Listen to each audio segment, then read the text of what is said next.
And when you knock us down, we're going to get up. And on the way up, we're going to bite a kneecap off. Go ahead and say it, Ed. Go Tigers! When I woke up this morning, I was feeling pretty dangerous. You like that? You like that? F it. Jamar's down there somewhere. In the New Orleans Saints select Marcus Davenport. No! Splash Brothers. Yeah. It's playoff.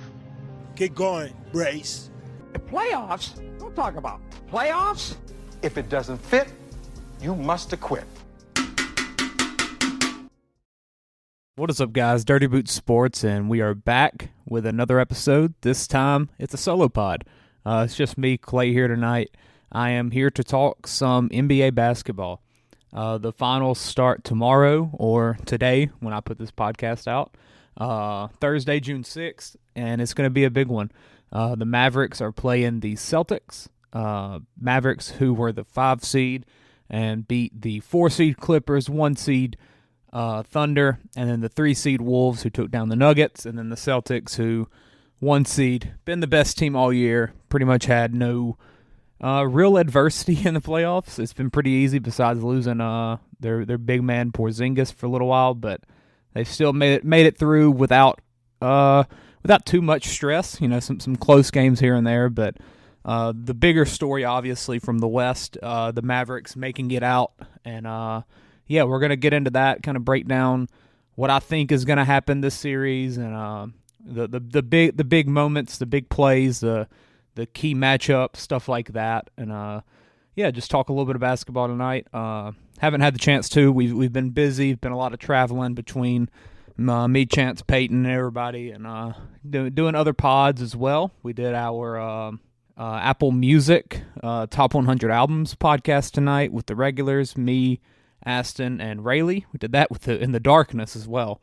The power went out right as both of them walked in the door. But we made it happen. Shout out to the Magnum, the OG, that got us through the first 20 or so episodes of this podcast. So we always find ways to bring content to y'all. And yeah, it's been a little struggle. It always is when the summertime comes and the NFL draft passes. It kind of gets into the slow times of the year. But hey, NBA is here. They're going to give us some content after a week off of NBA, because both teams ended their series pretty quickly. But yeah, before we get into that, just shout out to our sponsors. As always, Big Reed BBQ. Love their hat as well. Been wearing it like crazy. Mimi's, as always. Doug Namona Farm and Feed. They got some nice deals going on. And then Crown Detailing. So shout out to all of them. Get your car clean, get some barbecue sauce, get your kids some new clothes, and get some new plants out at Doug Namona. They got a sale going on right now. So shout out to all our sponsors that are making all this happen for us. And yeah, I'm gonna get into this pretty quickly, and it's not gonna be too long of an episode.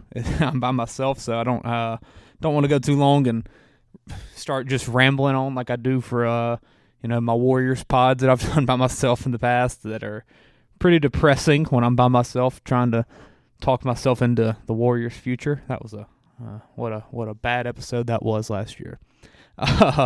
But yeah, it's the NBA. I love basketball, and I do love breaking down the game. I wish my team was in this, but they're not. And it's at the expense of me having to watch 2 teams that I don't really enjoy.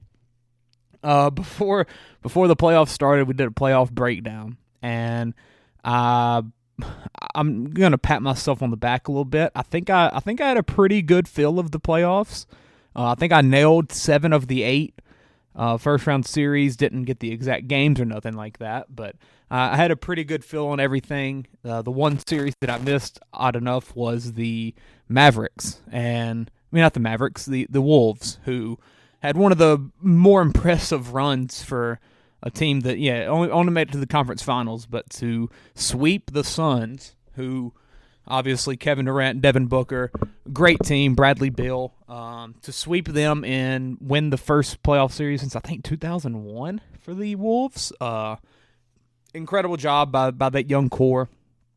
Ant, Cat, Gobert even played well. I hate him, but he played well. Jaden McDaniels had a great run, and then they ran into the Nuggets, and man, I didn't think that series could have been any better. A lot of, the games weren't necessarily close all the time, but one game the Wolves looked good, one game the Nuggets looked good, and then Game 7 was just a great night of basketball. And yeah, the Wolves won that, took down the defending champion Nuggets that I didn't think was going to be possible this year, but it happened and they did it. So shout out to the Wolves. And then, man, the Mavericks they showed up and they showed out in that conference finals. Luka, I guess he heard all the talk about Ant, and he heard Gobert, what he was saying. There's a lot of hype for the Wolves, and people were wanting the Wolves, and Luka said, "Don't forget about me." And he had an incredible series. Pretty much took it over from the second that the game began. And yeah, they had a little bit of a slip up in Game 4, but Game 5, I think he came out there with like 15 points in the first quarter, something crazy, and it was over right after that. So the Mavericks, though, as I did say, I remember me and Peyton were talking, and we were like, who could knock off the Nuggets? Because we didn't think anyone would. And I said, I think this is the time that the Mavericks can actually do it. I said, I think they finally found a recipe to compete with Luka, and man, I think that's a pretty good statement by me. Kyrie Irving's been great. Luka's been still putting up some of the craziest numbers you'll ever see in a playoff series, in a playoff run. PJ Washington feels like he's always hitting a timely shot. He's playing good defense as well on the wing. Derrick Jones Jr., man, he had a little 2 or 3 game stretch in one of the series where he was putting up 15, 20 points, it felt like. I don't even know how he's a good player, but shout out to the Mavs for making it happen. And then the Twin Towers, as they're calling them down low, Daniel Gafford and Derek Lively, both play seemingly 24 minutes each. They give them about as good of a fair split as possible.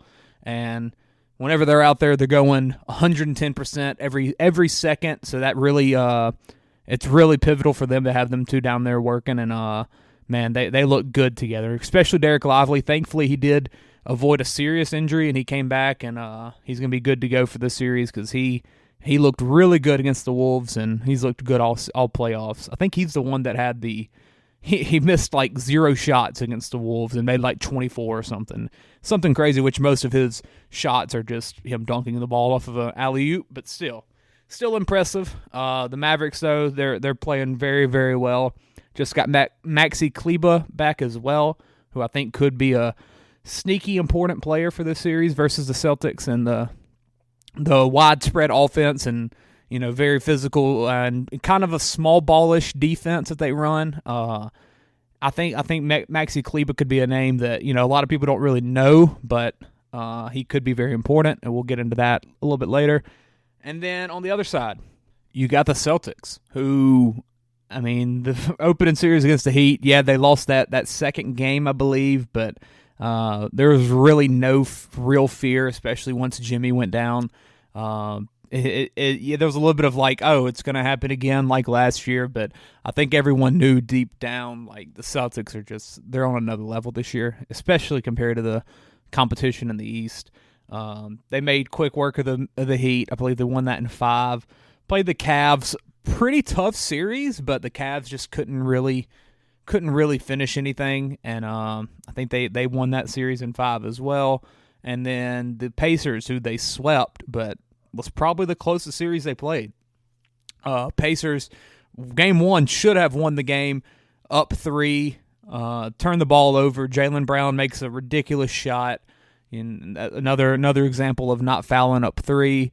Then in Game 2, they were up like 18 or something, blew a lead. Game 3, they blew a lead. Game 4, I think they blew another lead.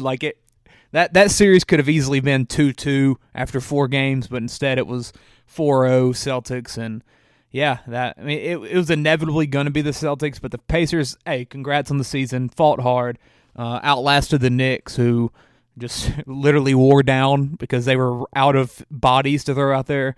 They were only a couple games away from Tibbs having to suit up himself and playing himself 48 minutes, which I'm sure he feels he probably can do.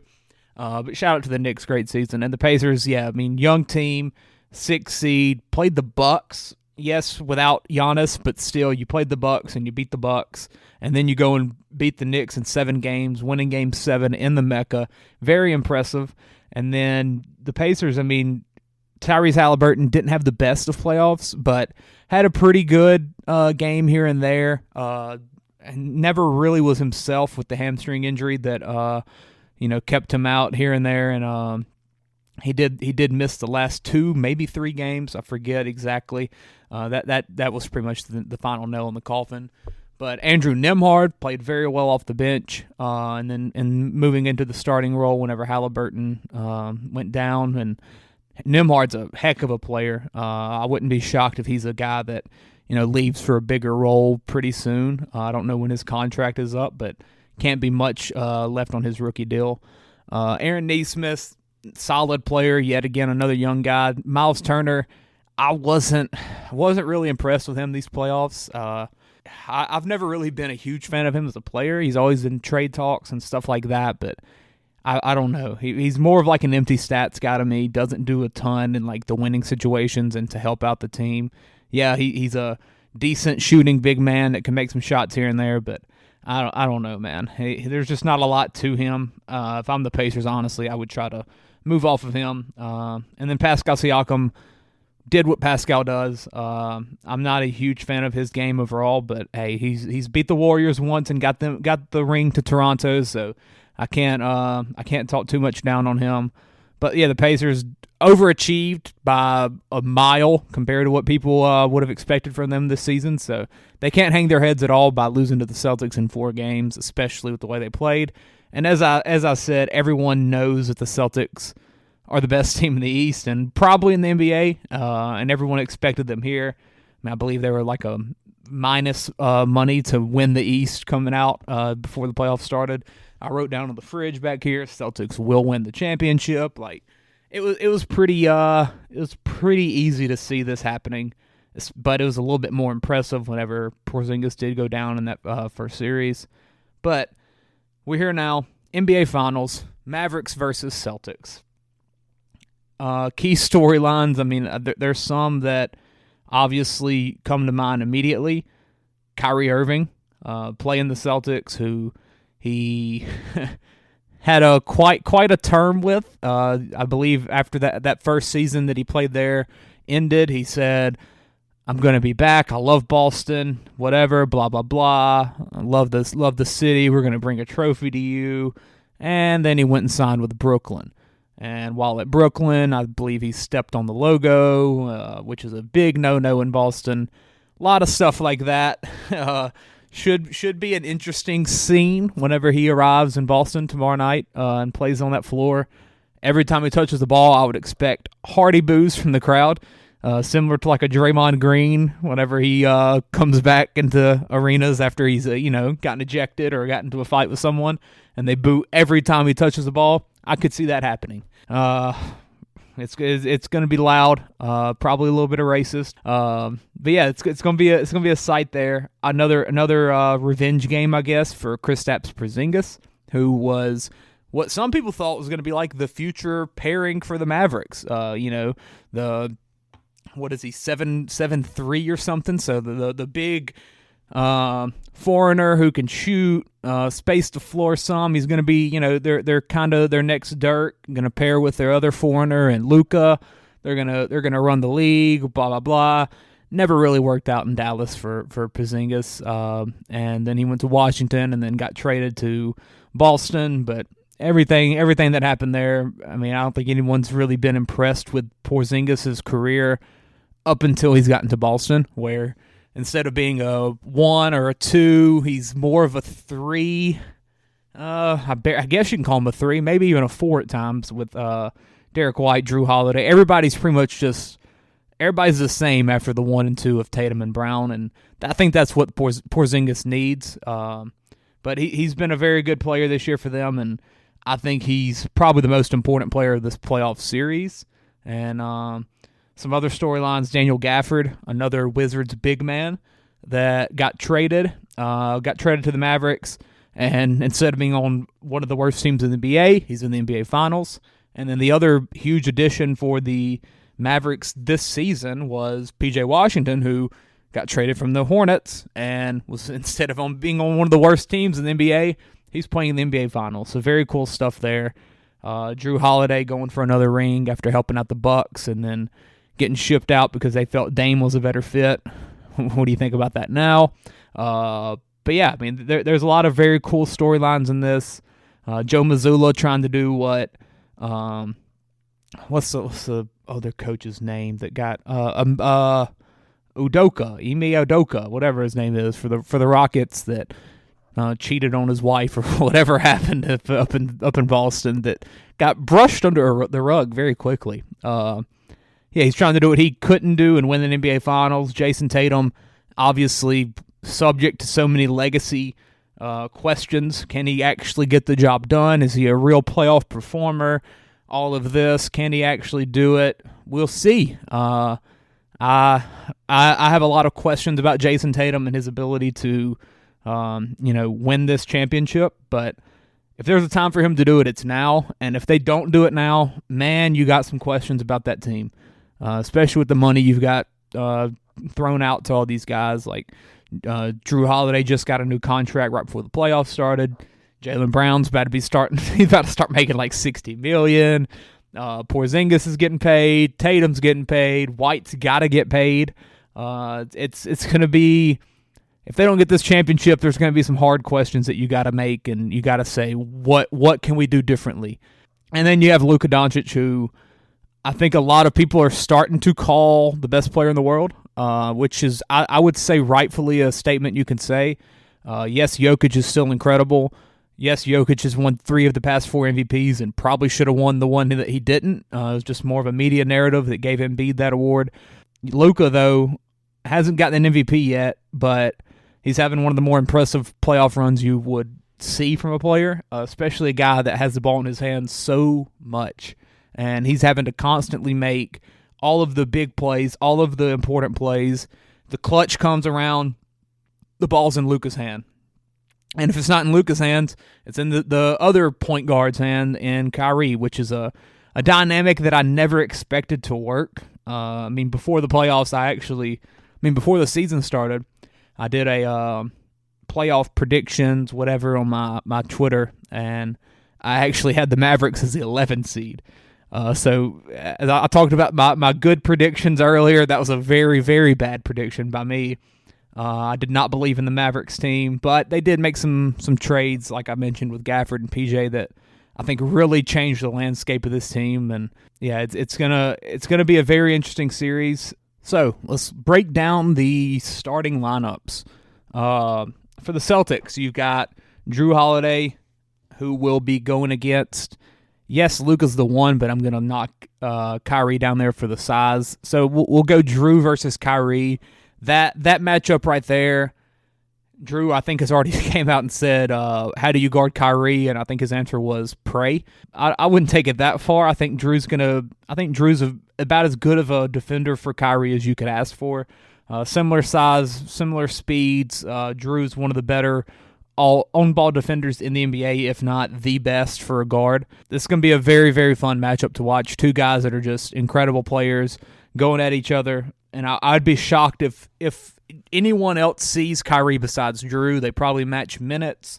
Other guys that could be on him, maybe Derek White. I don't know. I would not be surprised, though, if Kyrie has I'm not going to say a bad series, but a worse series than numbers are predicting him to have. I believe like his line right now on DraftKings is like 23 points, 24 points a game.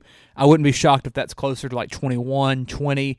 Like, yeah, you're saying, oh, how bad is a bad series for a guy if it's 20 points? Yeah, but at the same time, for the number 2 option for the Mavericks, if Kyrie's averaging 20, you're in trouble. You're going to need Kyrie to have those 25, 27, even 30-plus point games if I think the Mavericks are going to win this. And I don't know if this is going to be the matchup for him, because not only is there Drew Holiday, there's Derek White, who's a good defender.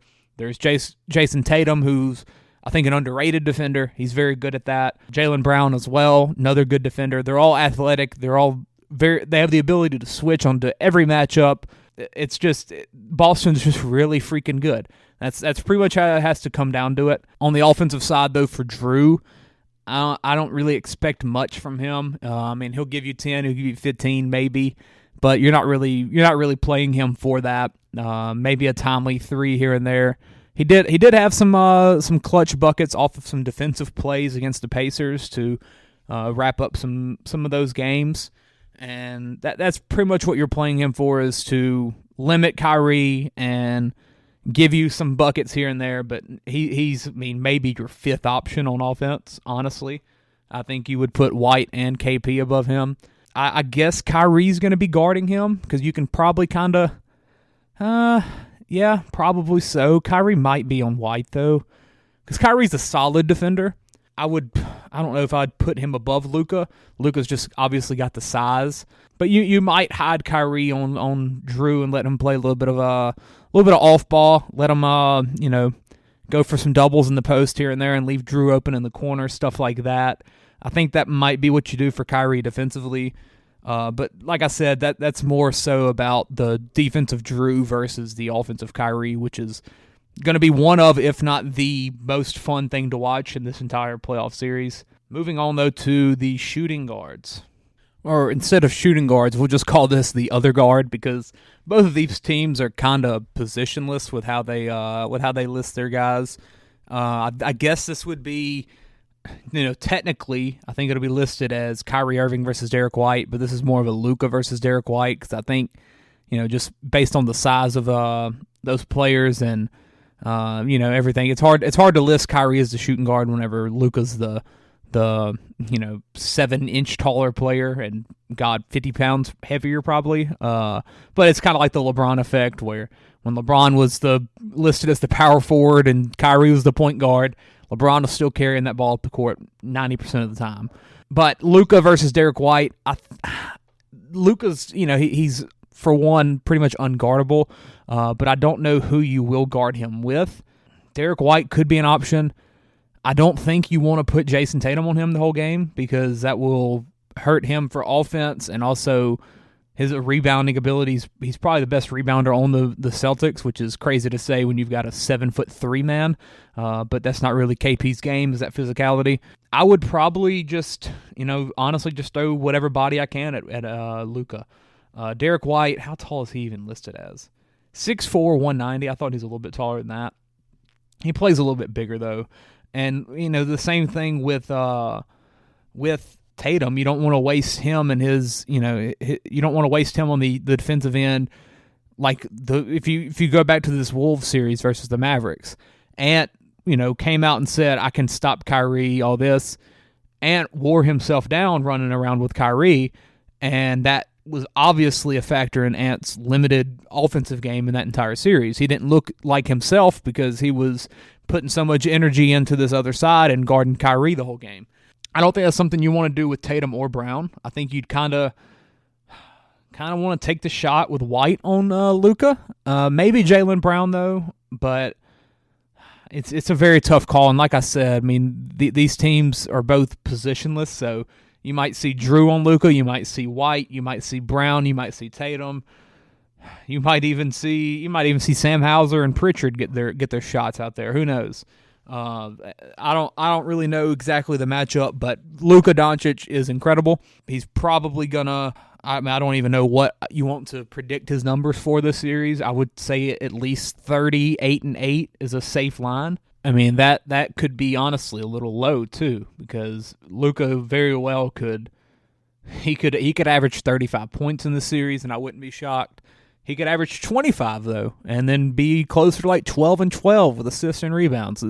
His game will not be slowed down. It's going to be kind of like LeBron and with those Cavs teams where, Iguodala won the Finals MVP, that first championship for the Warriors, when he held LeBron to like 28, 7, and 9 or something like that. Like anyone else in the world would love these numbers, yet it was a miracle that Iggy held LeBron to what he did. I think you're going to see a similar effect with Luka's stats this series. It's going to be the biggest stage. He's had a week off. He's had no beers thanks to Michael Finley. He's taking them away every time that Luka grabbed one in the post-game locker room. Luka's going to be rested. Hopefully he's fully healthy. Hopefully he stays healthy in this series as well. It's going to be very, very fun to watch. I'm not the biggest fan of Luka once he's playing my team, even though we've never really had too much of trouble against him. But he's undeniably one of the best players in the NBA, if not the best at this point, and it's going to be very, very fun to watch him on the biggest stage, battling it out against a phenomenal team in the Celtics. Derek White, on the other hand, great player. I don't even know how to describe like the impact he's had on this Celtics team. He's like the perfect role player. He does all the little things. I think he's the team leader in assists. He might give you 7 threes. He's going to play good defense. He might get a triple-double. Like, you never know what Derek White's going to give you. He shaved his head, and he got, like, more superpowers. He was already good, and he became even better.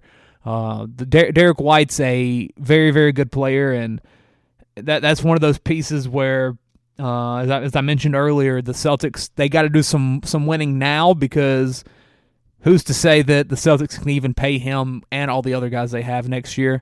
This might be the last season you see Derek White in the Celtics uniform, and if not, if they do keep White, they might have to lose one of the other bigger names. So it's White's a very good player, kind of a cult hero. I mean, I'm seeing plenty of people place Derek White bets for Finals MVP as well. Wouldn't be a total surprise to me, but I don't see it happening. Derek White's a great player, though. He's going to have great moments in the series. He's going to be one of the more impactful players every time he's on the floor, somehow, some way. And it's a very cool story to see, honestly. On to the small forwards, who you'll have Jaylen Brown for the Celtics, and I guess Derrick Jones Jr. is the listed small forward for the Mavericks. Jaylen Brown, fresh off an Eastern Conference Finals MVP award, outperformed Tatum a little bit. I think he had a 40-point game in one of those games. Brown's a very, very good player, making a lot of money very soon, but not the worst of guys you could give that money to, I guess. No trouble off the court, anything like that. You know what you're going to get from Brown pretty much every night. He's pretty consistent. Good thing about him is in that 2022 Finals against the Warriors for the Celtics, I would say Brown is the best player on the floor for the Celtics. Tatum never really bothered me. I think Jaylen Brown, though, even though he couldn't go left, I think he was pretty much their best player in my opinion. He gave us the most scares. He was very consistent. He's going to get you about 20 every night, and it's going to be a good 20. He's going to play solid defense. He's going to get a couple rebounds, couple assists here and there, nothing crazy. Going to hit some timely threes. He's just a well-rounded, really good player. One that I don't think a lot of people expected this out of him whenever he was drafted 3rd overall out of California. I think some people kind of thought it was a little bit of a project, and it took a little bit of time. But man, he's a really good player, and this is it's a great duo between Brown and Tatum. It's just how long can it last until they actually win a championship? And as I've said so many times already tonight, there's no better time than now if you're a Celtics fan. But Jaylen Brown, very good player. He's one that I'm expecting to have yet another big series. And it's more so, I think I wouldn't be shocked if he's a leading scorer for the Celtics, because I think Tatum's going to be just more focused on getting the assist and the rebounds and stuff like that, and doing the little things. That's kind of what he's been doing this whole playoff series. While when you get the ball to Jaylen, he's gonna go and try to get a bucket like that. That's what his role is on the team, and there's nothing wrong with that. Tatum's really coming to his own as a just all-around really good player, and I think that's part of why the Celtics are so good. I mean, they went like 64-18 this year when, Tatum wasn't averaging, nothing like the numbers of Luka or someone, which he probably could be close to if he would take so many shots or take more shots and, be more in control of the offense on his own rather than playing just Celtics basketball. But Brown, I expect to have a very good series. Defensively, like I said, I could see him being on Luka a little bit. Also, wouldn't be shocked if, they tried Drew on Luka and you see Jaylen go on Kyrie. I think that could be a matchup that works.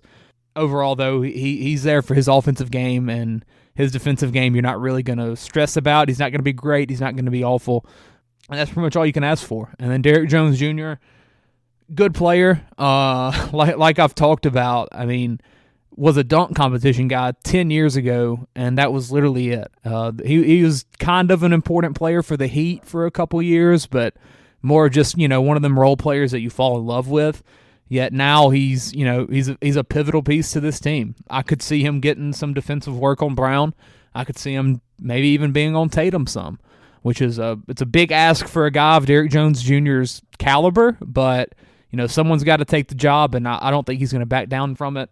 I think it's going to be very fun watching him, and he's one of the few guys, honestly, from either team in this series that I am rooting for, because I do think he's got the, he never gave up. He kept going, no matter what team was, wanting him, or if he was on the Heat, if he was on, I believe it was the Jazz back in the day.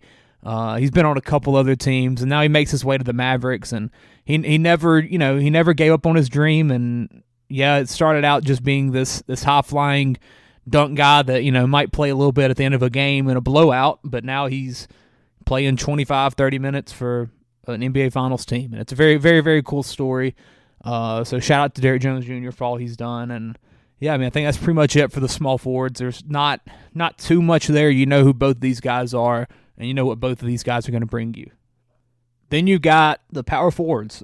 Jason Tatum, who I think is officially going into that power forward role. Yes, I think he still might be listed as a small forward, but he plays so big that he's absolutely the power forward for this team. And yeah, I mean, he's been so good. He's averaging, I believe, 26 points in the playoffs. Not exactly what you would expect from a superstar, but he's had some games where he hasn't really had to go too crazy on the scoring. But whenever he's needed, he can have that big game from a scoring outlook. But like I said, Tatum, the most impressive thing about his game and his growth has been just his ability to impact the game in so many different ways. I mean, I believe he's had double-digit rebounds in almost every game in the playoffs this year. His assist numbers are always there. He's going to play good defense, and honestly, his defense is nearing an All-NBA caliber level. I don't think he'll ever make that, but he's a very, very good defender, especially for a guy that's a superstar of his caliber. You don't really see that out of a lot of guys nowadays, and I don't like Jason Tatum. Let me get that clear. But I do respect his game from an unbiased perspective, I guess you could say. He's a very good player, and if he wins this championship, which I would still say that he's the favorite to do, if he does win this championship, and if he does get in Finals MVP, then it's going to be hard to keep him out of top 5 discussions from here going forward. I don't know if it's what I would necessarily agree with, but man, he's got the resume now, and he's won so many playoff games already in what feels like such a young career. I mean, I think he's been in the league 6 or 7 years now, maybe 8. I don't even know. It feels like it's gone by very fast. I know there's the joke on NBA Twitter that he's still 19 because it just feels like that. I don't feel like he's really aged like that, but I don't like the guy because 1, he's a Dookie. 2, he's just, I don't know. Whenever you're a Duke guy, I'm never going to like you. We played you in the finals, so that's another reason why I'm not going to like you as a Warriors fan. But yeah, there's just not much about him that I'm going to root for. But it's undeniable that he's a good guy. He's a great player. Looks like he's a good father, I guess, with Deuce. There's a lot of stuff that you see from the social media clips with him. Very, very cool to see that. So if you're not a North Carolina fan, I guess he's pretty easy to root for, but yeah, just not for me. And then on the other side for the Mavericks, you've got P.J. Washington, who I think is one of the more important players of this series. I think he's going to almost exclusively be on Tatum.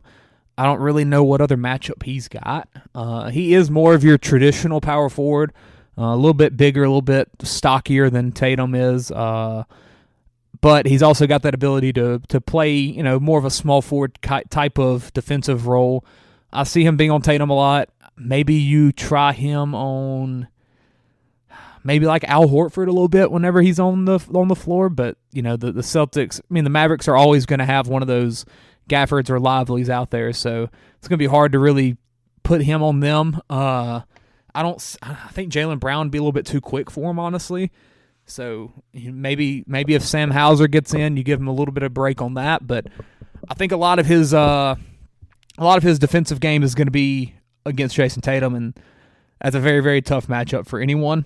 But I think PJ can do pretty good. I'm not going to say he's going to stop him. I'm not going to say he's going to win the matchup necessarily. But I think PJ's role is to play 35 plus minutes of solid defense on Tatum, hit some timely threes here and there. I feel like every time the Mavericks need a bucket, if Kyrie can't do it, if Doncic can't do it, you pass it out to Washington in that corner, and it feels like he's always going to hit that shot, and that's very, very big for him because, honestly, he's probably the third option for this Mavericks team. They don't really have much, which you don't really need a third option when you got Luka. He kind of is the first and the second. But yeah, I think that's pretty much what you're going to expect from this matchup. A lot of Jason Tatum's going to be very important for the Celtics team.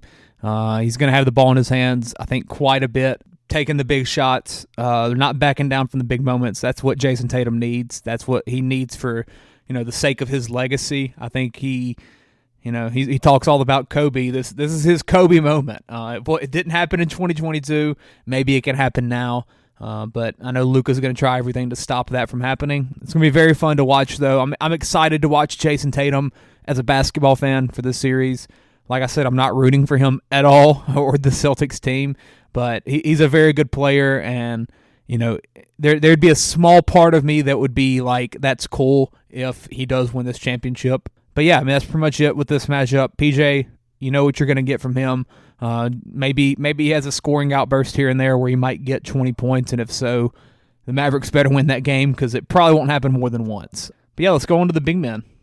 The big men, though, very, very, very interesting because both teams have two centers. It's not something that you really expected in 2024. You kind of expected small ball. That seemed like that was the way that the NBA was heading.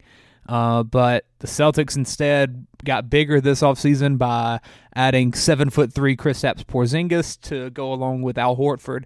And then the Mavericks, who drafted Derek Lively, the 7-footer from Duke, with no offensive game but elite defensive ability.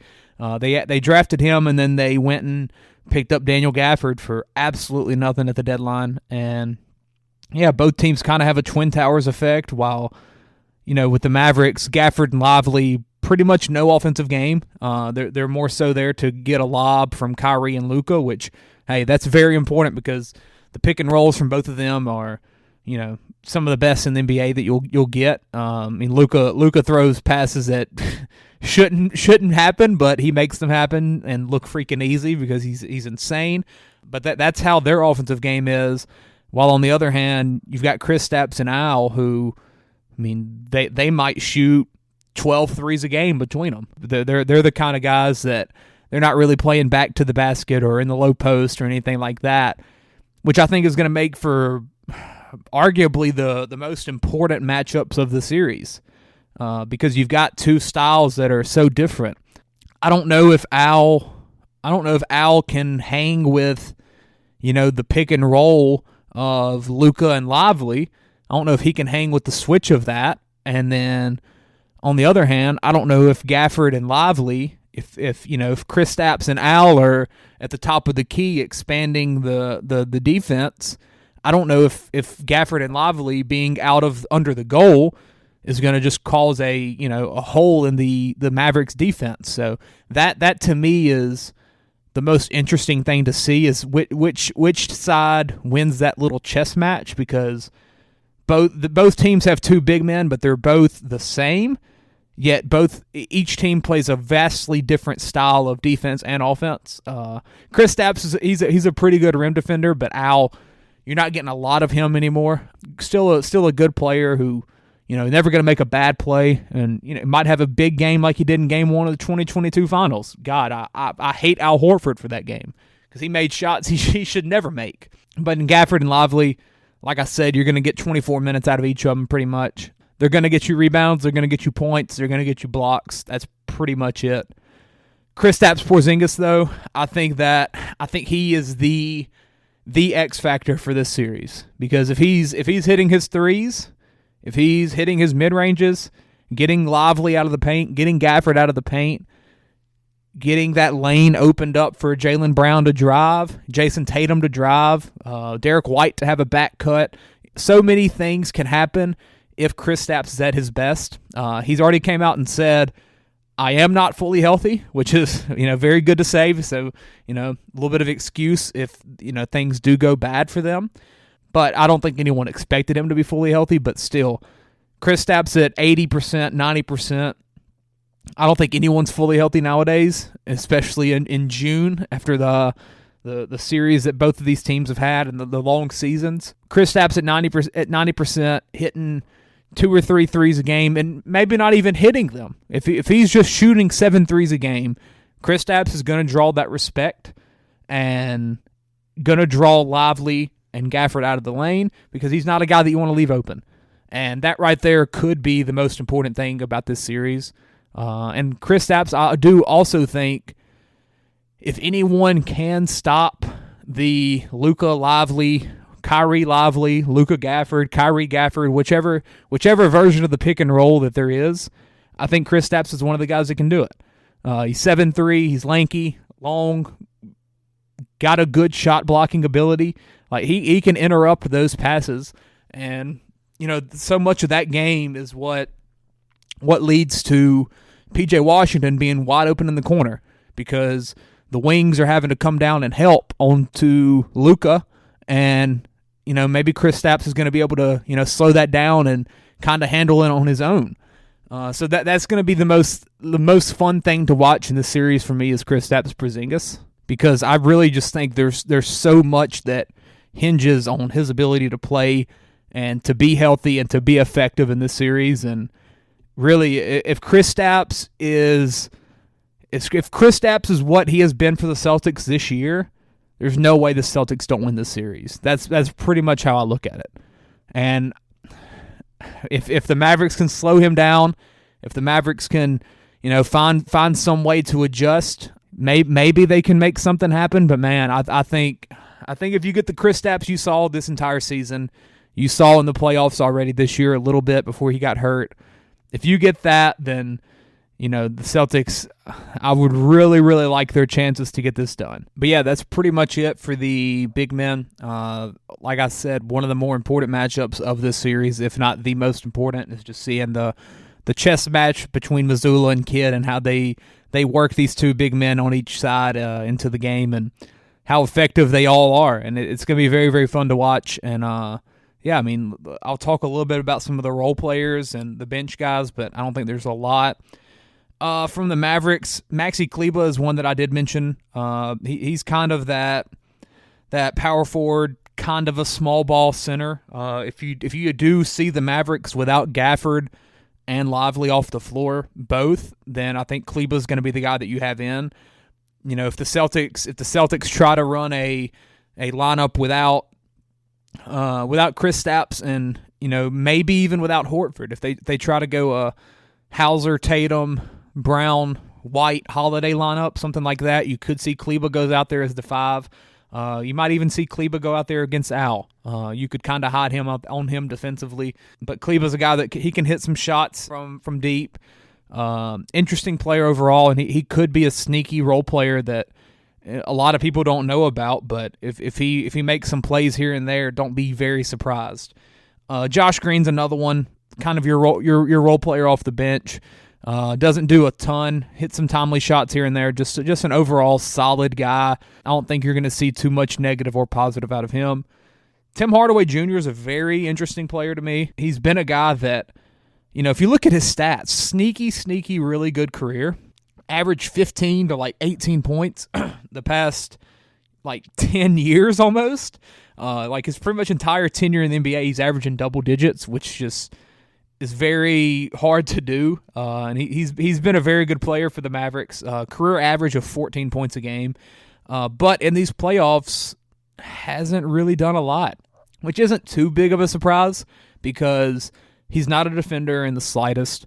Doesn't really have much to his offensive game besides we're going to get you the ball and you're going to shoot it. He's more just, your catch and shoot, I guess, 3-and-D guy without any D.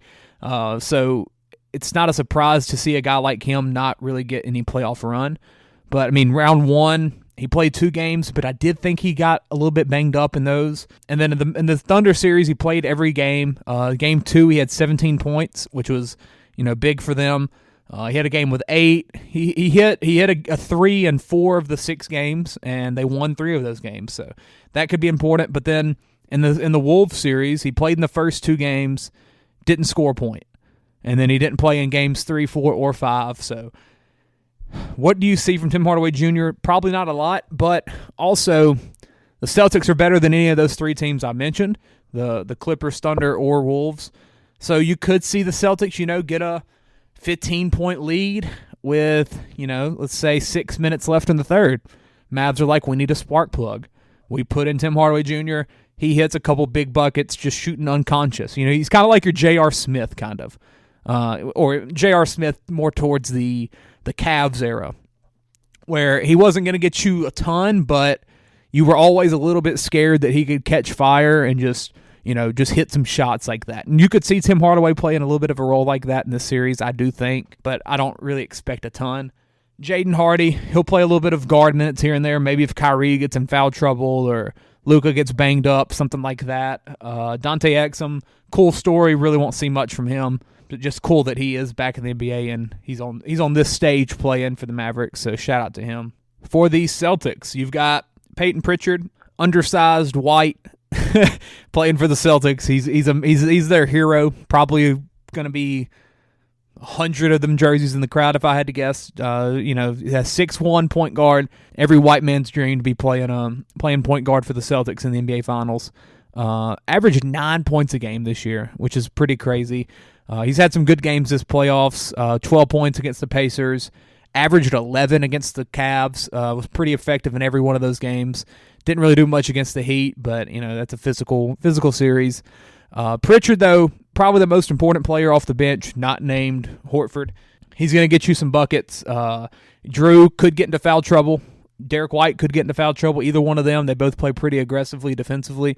So if Pritchard comes in, could get you some big shots here and there. Not going to make a lot of mistakes. First one in, last one out. Lunch pail guy. He's got all the coach IQ. Coach's son. Reads the playbook front to back. Everything like that you can think of for a guy like Pritchard. And you can pretty much use those same words to describe Sam Hauser as well. Who probably like the last guy off the bench that you'll see from the Celtics. Should play in every game, not a lot. He might hit you a 3, and if you expect anything else, you're going to be probably disappointed. There ain't much to Sam Hauser in his game, and he's shockingly only 26. I don't even remember him coming out of Virginia, but hey, shout out to him for being a rotational player for the freaking Boston Celtics. Luke Cornett's another guy that you could see play some big man minutes, but now that KP is back, I don't think you'll see a ton out of him. Not really too much to him as a player. 7-footer, 250. He's just a tall white guy playing for the Celtics. Another one of them. Really last guy that I would mention would maybe be Xavier Tillman. He's a talented player and one that the Celtics got for like nothing at the deadline this year. Played for the Grizzlies, was pretty effective pretty much every time he played for them. Kind of shocked that the Celtics got rid of him. That the Grizzlies got rid of him. If something does go wrong for, Tatum getting into foul trouble, Big Al getting into foul trouble, KP getting hurt, you could see Tillman be a guy that you throw in. But at the end of the day, nothing very significant with Tillman or really any of these bench guys besides maybe Pritchard. You might get a little bit more out of him than your normal role guy. But yeah, the Celtics, they're a 1-6 team. If they get anything else out of the other guys, then it's a miracle. But yeah, that's pretty much this whole rundown. I expected to be about 20 minutes, 30 minutes, but man, I love basketball. 50 minutes here. I do have a couple more things I want to run through. Some bets. I love gambling, so I'm gonna give some props that I think are very good. Shout out to DraftKings for having the best app in my opinion. Derek White to average 3 threes in the NBA Finals. I like that bet a lot. And it's average 3 threes, so he can have a game where he has 7, and he might have a game where he has 2, and that the average will balance out with that. So I like that bet pretty good, plus 155, so it's plus money as well. Jaylen Brown to average 25 points in the NBA Finals, plus 200. That's one that I like a lot as well, and yeah, plus 200, so very, very good odds in my opinion for a guy that I could see being the leading scorer for the Celtics. I got into that a little bit earlier with, I think, Tatum could be focusing more on the assists, the rebounds, the just getting the win, and JB is going to be the guy you just get the ball to and go get a bucket. And I also think Brown could have the easier matchup versus Tatum. I think P.J. Washington's a pretty tough draw for him. Brown, I think, if he does draw Derrick Jones Jr., then I like my chances there. If he gets Luka, I like my chances there. If he gets Kyrie, I like it there as well. So Brown, there's really no like easy matchup for him, or I guess there's no easy guy for the Mavericks to throw onto Brown. As while with PJ, it's like, yeah, you know who you're going to guard. Drew, you know who you're going to guard. Stuff like that for each team. But for JB, I just really don't know who's going to guard him. So 25 points for him.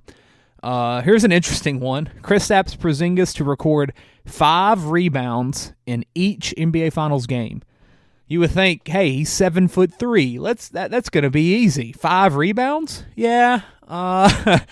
He doesn't really do that. I think his average on the season is 5.7, something like that. But playoff intensity, maybe a little bit of extra minutes in the playoffs as well. You would think that KP should get 5 rebounds a game.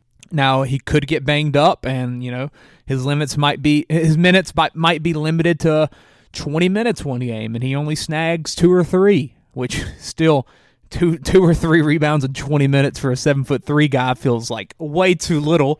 But yeah, Tatum is their main rebounder. Brown gets rebounds. White, Holiday, pretty much everyone besides the freaking big men, which is crazy to think. But 5 rebounds, that's a pretty low number for a 7'3" guy who, if everything goes right, will play 30-plus minutes a game for plus 350 odds. That's one that I would take a chance on, and I don't know if it'll hit, and it'll probably piss you off whenever it doesn't hit, but hey, it's good odds. One that I like a lot, Luka Doncic to record a double-double in each NBA Finals game. I believe he's gotten a double-double in, I think, all of the games this postseason, but like 3 or 4. So, I mean, good chance for that. And this bet, as opposed to the triple-double bet, which was like plus 2,500 to have one in every game, which still is crazy that his odds are that low. Plus 550. He could get them. He could get the 10 rebounds. He could get the 10 assists. If he has an off night in one, he might go a little bit harder than the other. For plus 550, you're not expecting the bet to hit, but it's good odds to throw it out there. And Luka's going to have a really good series, so this would not surprise me if this hits. And then a double bet on the other side, Jason Tatum for plus 900. As I've said, I think Tatum's had double-digit rebounds in every game but about 2 or 3, maybe 4 games this whole playoff series. He had double-digit rebounds in 3 of the 4 games against the Pacers.